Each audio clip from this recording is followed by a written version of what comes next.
जय श्री कृष्ण दोस्तों। जानते हैं आज कलयुग की कहानी। ज्योतिषी और पौराणिक कथाओं में युग का मान अलग अलग है। पौराणिक ग्रंथों के अनुसार 4 युग होते हैं, सत्य, त्रेता, द्वापर और कली। कहते हैं कि कलयुग में पाप अपने चरम पर होगा। वर्तमान में कलिकाल अर्थात कलयुग चल रहा है। ग्रंथों में इस युग में क्या क्या होगा, क्या घटेगा, यह लिखा गया है। यह भी है कि इस युग में जब कहीं भी प्रलय होगा तो सिर्फ हरि कीर्तन ही उसे बचाएगा। आओ जानते हैं कि कलयुग के संबंध में ग्रंथों में क्या लिखा है। सतयुग। सतयुग में प्रतीकात्मक तौर पर धर्म के 4 पैर थे। सतयुग में मनुष्य की लंबाई 32 फीट अर्थात लगभग 21 हाथ बताई गई है।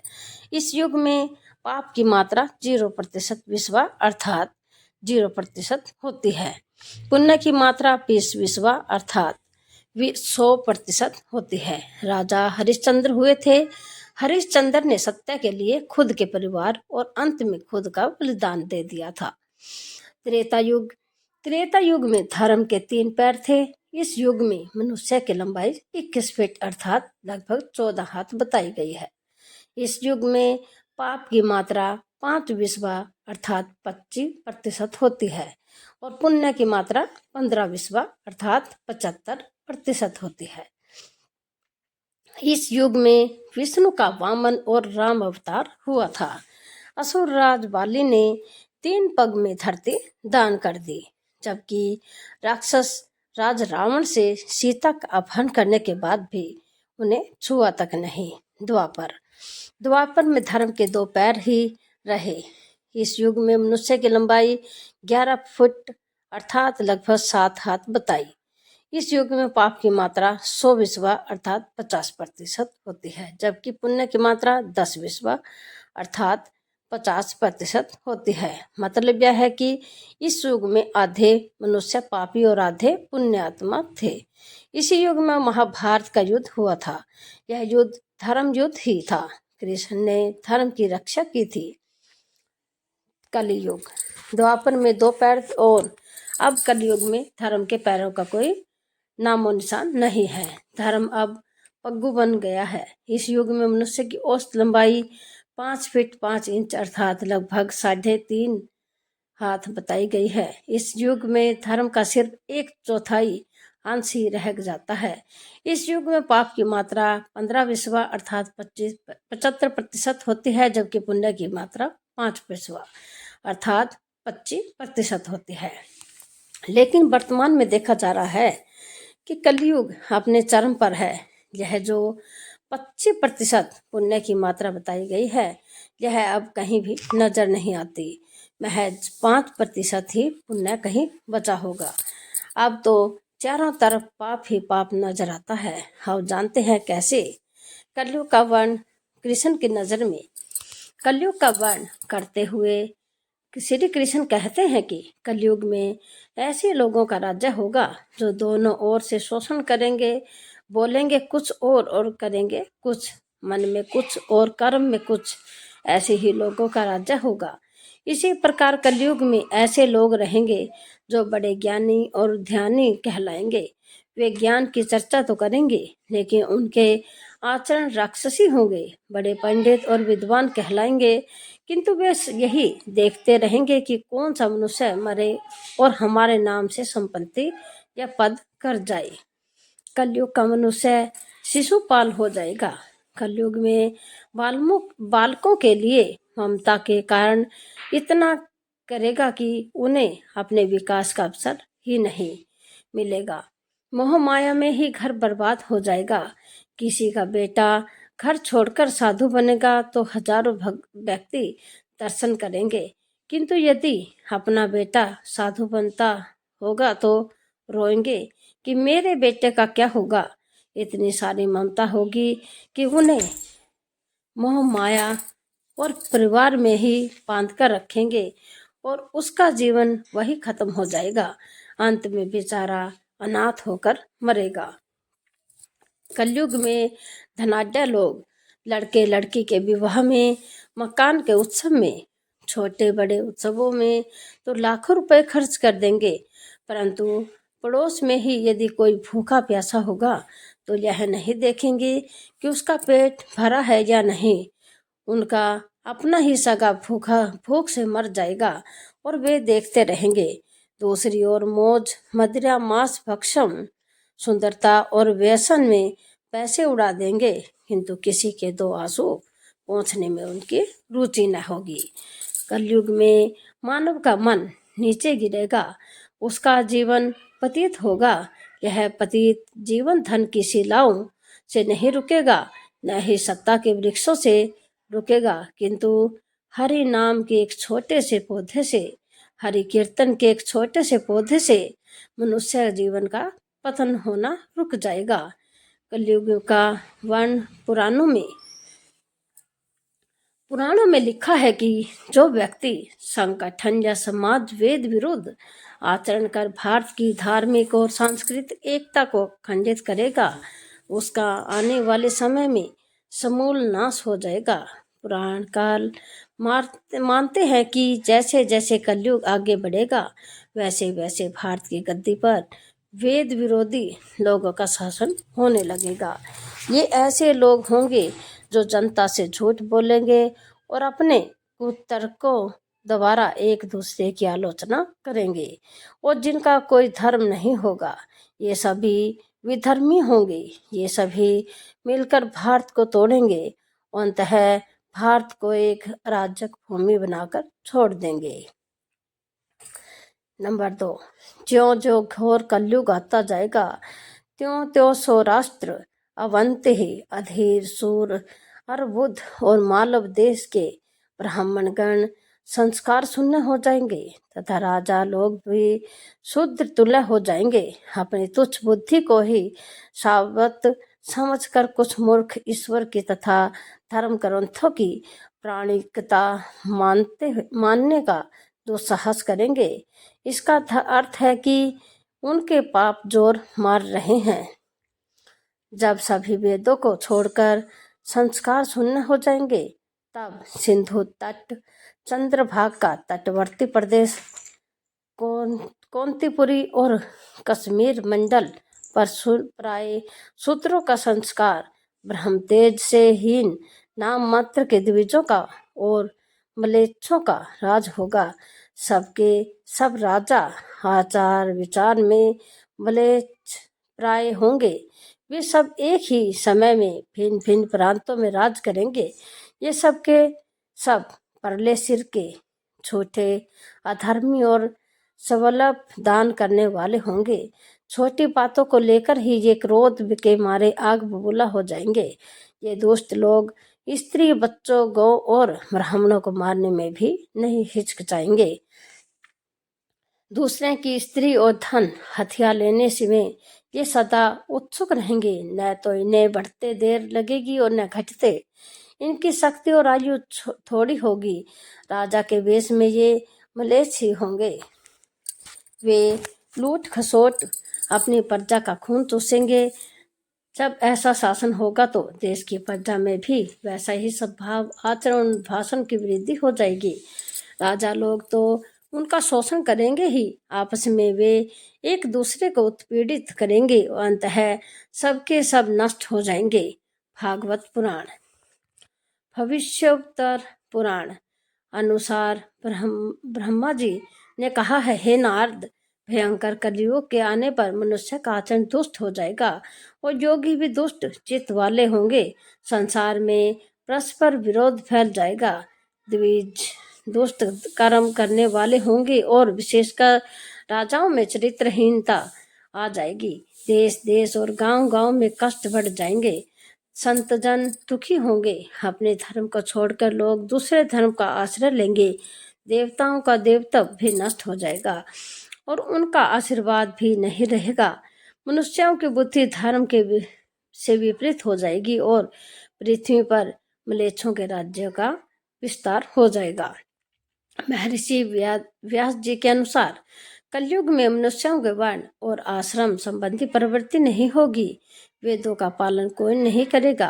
कलयुग में विवाह को धर्म नहीं माना जाएगा। शिष्य गुरु के अधीन नहीं रहेंगे। पुत्र भी अपने धर्म का पालन नहीं करेंगे। कोई किसी कुल में पैदा ही क्यों न हुआ हो, वो बलवान होगा, वही कलयुग में सबका स्वामी होगा। सभी वर्णों के लोग कन्या बेचकर निर्वाह करेंगे। कलयुग में जो भी किसी का वचन होगा वही शास्त्र माना जाएगा। कलयुग में थोड़े से धन से मनुष्य में बड़ा घमंड होगा। स्त्रियों का अपने केशों पर भी रूपवती होने का गर्व होगा। कलयुग में स्त्रियां धनहीन पति को त्याग देगी। उस समय धनवान पुरुष ही स्त्रियों का स्वामी होगा। जो अधिक देगा उसे ही मनुष्य अपना स्वामी मानेंगे। उस समय लोग प्रभुता के ही कारण संबंध रखेंगे। द्रव्य राशि घर बनाने में ही समाप्त हो जाएंगे। इससे दान पुण्य के काम नहीं होंगे और बुद्धि धन के संग्रह में ही लगी रहेगी। सारा धन उपभोग में ही समाप्त हो जाएगा। कलयुग की स्त्रियां अपनी इच्छा के अनुसार आचरण करेंगी। हाव भाव विलास में ही उनका मन लगा रहेगा। अन्याय से धन पैदा करने वाले पुरुषों में उनकी आसक्ति होगी। कलयुग में सब लोग सदा सबके लिए समानता का दावा करेंगे। कलयुग की प्रजा बाढ़ और सूखे के भय से व्याकुल रहेगी। सबके नेत्र आकाश की ओर लगे रहेंगे। वर्षा न होने से मनुष्य तपस्वी लोगों की तरह फल फूल व पत्ते खाकर और कितने ही आत्मघात कर लेंगे। कलयुग में सदा अकाल ही पड़ता रहेगा। सब लोग हमेशा किसी न किसी क्लेशों से घिरे रहेंगे। किसी किसी को तो थोड़ा सुख भी मिल जाएगा। सब लोग बिना स्नान करे ही भोजन करेंगे। देव पूजा अतिथि सत्कार श्रद्धा और तर्पण की क्रिया कोई नहीं करेगा। कलयुग की स्त्रियां लोभी नाटी अधिक खाने वाली और मंद भाग्य वाली होंगी। गुरुजनों और पति की आज्ञा का पालन नहीं करेंगी तथा पर्दे के भीतर भी नहीं रहेंगी। अपना ही पेट पालेंगी। क्रोध में भरी रहेंगी। देह शुद्धि की ओर ध्यान नहीं देंगी। असत्य और कटु वचन बोलेंगी। इतना ही नहीं, वे दुराचारी पुरुषों से मिलने की अभिलाषा करेंगी। ब्रह्मचारी लोग वेदों में कहे गए व्रत का पालन किए बिना ही वेदाध्यापन करेंगे। गृहस्थ पुरुष न तो हवन करेंगे न ही सत्पात्र को उचित दान देंगे। वनों में रहने वाले वन के कंदमूल आदि से निर्वाह न करके ग्रामीण आहार का संग्रह करेंगे। और सन्यासी भी मित्र आदि के स्नेह बंधन में बंधे रहेंगे। कलयुग आने पर राजा प्रजा की रक्षा न करके बल्कि कर के बहाने प्रजा के ही धन का अपहरण करेंगे। अधर्म मनुष्य संस्कारहीन होते हुए भी पाखंड का सहारा लेकर लोगों ठगने का काम करेंगे। उस समय पाखंड की अधिकता और अधर्म की बुद्धि होने से लोगों की आयु कम होती चली जाएगी। उस समय 5, 6 अथवा 7 वर्ष की स्त्री ही और 8, 9 या 10 वर्ष के पुरुषों से ही संतान होने लगेगी। घोर कलयुग आने पर मनुष्य 20 वर्ष तक जीवित नहीं रहेगा। उस समय लोग मंदबुद्धि व्यर्थ के चिन्ह धारण करने वाले बुरी सोच वाले होंगे। लोग ऋण चुकाए बिना ही हड़प लेंगे तथा जिसका शास्त्र में कहीं विधान नहीं है ऐसे यज्ञों का अनुष्ठान होगा। मनुष्य अपने को ही पंडित समझेंगे और बिना प्रमाण के ही सब कार्य करेंगे। तारों की ज्योति फीकी पड़ जाएगी। 10 दिशाएं विपरीत होंगी। पुत्र पिता को और बहुएं सास को काम करने भेजेंगी। कलयुग में समय के साथ साथ मनुष्य वर्तमान पर विश्वास करने वाले शास्त्र ज्ञान से रहित दंभी और अज्ञानी होंगे। जब जगत के लोग सर्वभक्षी हो जाएंगे, स्वयं ही आत्मरक्षा के लिए विश्व को हो तथा राजा उनकी रक्षा करने में असमर्थ हो जाएंगे, तब मनुष्यों में क्रोध लोभ की अधिकता हो जाएगी। कलयुग के अंत के समय बड़े बड़े भयंकर युद्ध होंगे। भारी वर्षा प्रचंड आंधी और जोरों की गर्मी पड़ेगी। लोग खेती काट लेंगे, कपड़े चुरा लेंगे, पानी पीने का सामान और पेटियां भी चुरा लेंगे। चोर अपने ही जैसे चोरों की संपत्ति चुराने लगेंगे। हत्यारों की हत्या होने लगेगी। चोरों से चोरों का नाश हो जाने के कारण जनता का कल्याण होगा। युगांत काल में मनुष्यों की आयु अधिक से अधिक 30 वर्ष की होगी। मनुष्य की औसत आयु 20 वर्ष ही रह जाएगी। 5 वर्ष की उम्र में स्त्री गर्भवती हो जाया करेगी। 16 वर्ष की में लोग वृद्ध हो जाएंगे और 20 वर्ष में मृत्यु को प्राप्त हो जाएंगे। इंसान का शरीर घटकर बौना हो जाएगा। ब्रह्मा वैवर्त पुराण में बताया गया है कि कलयुग में ऐसा समय भी आएगा जब इंसान की उम्र बहुत कम रह जाएगी। युवावस्था समाप्त हो जाएगी। कली के प्रभाव से प्राणियों के शरीर छोटे छोटे क्षीण और रोगग्रस्त होने लगेंगे। श्रीमद् भगवत गीता के द्वादश स्कंद में कलयुग के धर्म के अंतर्गत श्री शुक्र देव जी परीक्षित जी से कहते हैं, ज्यों ज्यों घोर कलयुग आता जाएगा त्यों त्यों उत्तरोत्तर धर्म, सत्य, पवित्रता, क्षमा, दया, वायु, फल और समान शक्ति का लोभ होता जाएगा। अर्थात लोगों की आयु भी कम होती जाएगी। जब कली काल बढ़ता चला जाएगा, कलयुग के अंत में जिस समय कलिक अवतार अवतरित होंगे उस समय मनुष्य की परम आयु केवल 20 या 30 वर्ष होगी। जिस समय कलिक अवतार आएंगे, चारों वर्णों के लोग शूद्रों के समान हो जाएंगे। गायें भी बकरियों की तरह छोटी छोटी और कम दूध देने वाली हो जाएंगी। कलयुग के अंत में संसार की ऐसी दशा होगी कि अन्न नहीं उगेगा। लोग मछली मांस ही खाएंगे और भेड़ व बकरियों का दूध पिएंगे। गायें तो दिखना भी बंद हो जाएंगी। होगी तो वह बकरी समान होगी। एक समय ऐसा आएगा जब जमीन से अन्न उपजना बंद हो जाएगा। पेड़ों पर फल नहीं लगेंगे। धीरे धीरे ये सारी चीजें विलुप्त हो जाएंगी। गायें दूध देना बंद कर देंगी। स्त्रियां कठोर स्वभाव वाली व कड़वा बोलने वाली होंगी। वे पति की आज्ञा नहीं मानेंगी। जिसके पास धन होगा उसी के पास स्त्रियां रहेंगी। मनुष्यों का स्वभाव गधों जैसा दुस्सह है। केवल गृहस्थी का भार ढोने वाला रह जाएगा। लोग विषयी हो जाएंगे। धर्म कर्म का लोभ हो जाएगा। मनुष्य जप रहित, नास्तिक व चोर हो जाएंगे। सभी एक दूसरे को लूटने में रहेंगे। कलयुग में समाज हिंसक हो जाएंगे। जो लोग बलवान होंगे उनका ही राज चलेगा। मानवता नष्ट हो जाएगी। रिश्ते खत्म हो जाएंगे। एक भाई दूसरे भाई का ही शत्रु हो जाएगा। जुआ, शराब, पर स्त्री गमन और हिंसा की धर्म होगा।